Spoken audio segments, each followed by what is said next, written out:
Radhe Radhe friends, welcome to Krishna के devotees channel. Omkari आठे व्रत कथा। यह व्रत भादो शुक्ल अष्टमी, जिसको कि हम राधा अष्टमी भी कहते हैं, इस दिन किया जाता है। एक कुकड़ी और एक माकड़ी जंगल में रहती थी। एक समय जंगल में आग लगी तो कुकड़ी अपने बच्चों को वहीं छोड़कर उड़ गई, लेकिन माकड़ी अपने और अपने बच्चों सहित आग में जलकर मर गई। दूसरे जन्म में कुकड़ी और माकड़ी ब्राह्मण के यहाँ जन्म लेकर दो सगी बहनें बनी। बड़ी होने पर उनमें से कुकड़ी का विवाह एक संपन्न ब्राह्मण परिवार में कर दिया गया, जबकि माकड़ी का विवाह एक विद्वान ब्राह्मण के साथ किया। कुछ समय बाद कुकड़ी ने जब भी कोई बच्चे पैदा होते तो वे जीवित नहीं रहते, जबकि माकड़ी के 5 बच्चे हुए, वे सभी अच्छे भली प्रकार से जीवित रहते। यह बात जानकर कुकड़ी को ईर्ष्या होती। एक बार उसने अपनी बहन माकड़ी के यहाँ जहर के लड्डू भिजवाए। लड्डुओं को देखकर बच्चे कहने लगे, माँ, मौसी ने ये लड्डू भिजवाए हैं, इन्हें हम खा लें। बच्चों ने लड्डू तो खा लिए, परंतु जहर का प्रभाव नहीं हुआ। लोग कहते हैं कि जाको रखे साइयाँ, मार सके ना कोई। दूसरे दिन कुकड़ी ने अपनी नौकरानी को भेजा और कहा कि मेरी बहन के यहाँ जाकर देख कर आ, वहाँ के हालचाल कैसे हैं। नौकरानी जब बहन के घर जाकर देखा तो बच्चे तो वहाँ खेल रहे थे और स्वयं वहाँ दरवाजे पर बैठी हुई थी। यह बात नौकरानी ने आकर कुकड़ी को बता दी। बात सुनकर कुकड़ी विचार करने लगी कि अब क्या किया जाए।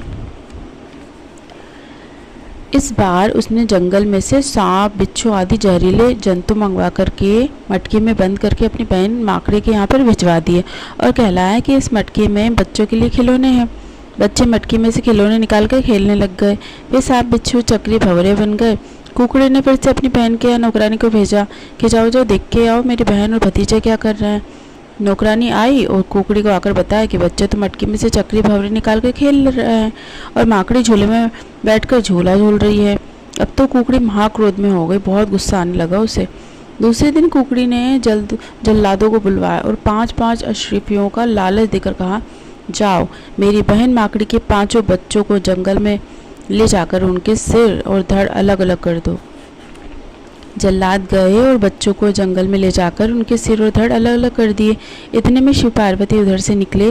पार्वती जी ने देखा कि कोई बच्चों को मारकर पटक गया है।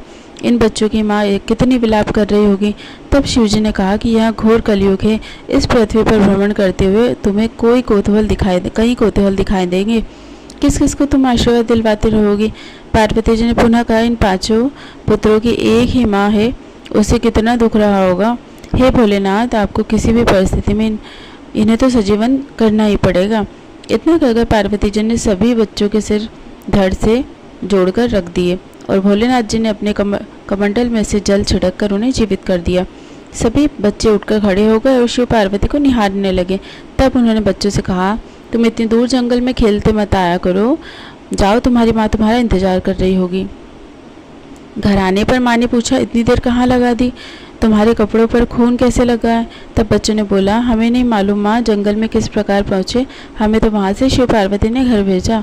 दूसरे दिन सुबह कुकड़ी ने फिर अपनी नौकरानी को भेजा कि जाओ मेरी बहन के यहाँ देख कर आओ, वह तो रो रही होगी, मैं समझाने जाऊंगी।